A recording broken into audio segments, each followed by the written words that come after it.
Hey, I've been thinking about relationship.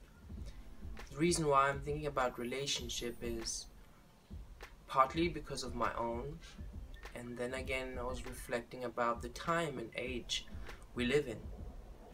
In television, there's so much going on, and a lot of celebrities come out and give people advice, and it's ironic that people call them stars because many ordinary people in public, they look to them as if they are stars, and they feel guided by these people. But these stars, they are not more than normal humans themselves. They have a higher pay grade, yes, and they might have a different form of destiny, which allows them to be in a position to earn more money or be a celebrity. That makes them a little bit different than just say the everyday person. But still, in terms of being making mistakes, they're not perfect, and many of them keep on saying that you have to look out for yourself, and you have to make yourself happy first, and yourself. It's like everything in society is just about self. And there's another word for that people used to like using back in the day, like in Rome, and it was called ego. You know, it's like the me, the total me is ego. And yes, there is a part where we have to take care of ourselves, but then again, there is the issue about being selfless, about thinking about others. And this brings me back to the topic I wanted to talk about, which is relationship. And the other day, I watched a comedian, an Indian guy, who kind of talks about wisdom, but does it in a humorous way, you know. And he was talking about how in a relationship, sometimes people say sorry, not because they're wrong, but because they value the relationship. And they value the relationship with another person so much that they are willing to sacrifice being right. They are able to take their self or their ego and its benefit lightly for the value of the relationship. Now that is very important.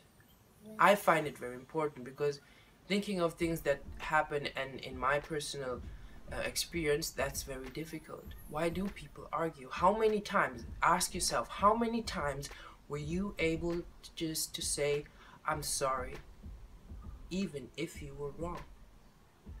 Now think about just saying, I'm sorry, even though you're not right. Even though you are right, I'm sorry. Think about saying sorry, even though you know that that person is wrong. Are you able to do that? How much do you value the relationship? And this is something I thought about, and I projected it onto global things. Like, so many conflicts in the world have to do with ego. Even people in religious places, if you listen to them, next time you go to any religious place, try and have a look. What is that person speaking about? How is he preaching? Is he preaching selflessness, or is he preaching ego? Because you see, even inside of a community, you could be preaching well for a community, but then again slandering those outside of the community. And that goes back to the term what certain enlightened people will speak about in terms of forgiveness. And this is not supposed to be something religious, but I know that Jesus Christ said, you know, if someone hits you on your left cheek, hold him your right cheek. And then again, Shakyamuni from Buddhism in India, 2,500 years ago, he said that benevolence, he spoke about benevolence. That if you practice benevolence, you will see that all beings are suffering. Even that person who is seemingly being bad to you, who's seemingly saying bad things to you, who seems to be making you suffer, but behind all of that, he himself or she herself is suffering as well.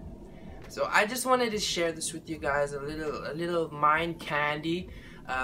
Still on my nutrition journey. Those of you who've been watching my fitness videos, thank you so much, and keep it up. If you like what you've seen, try and subscribe or give me a like. And yeah, I was thinking, and I just wanted to share it with you guys.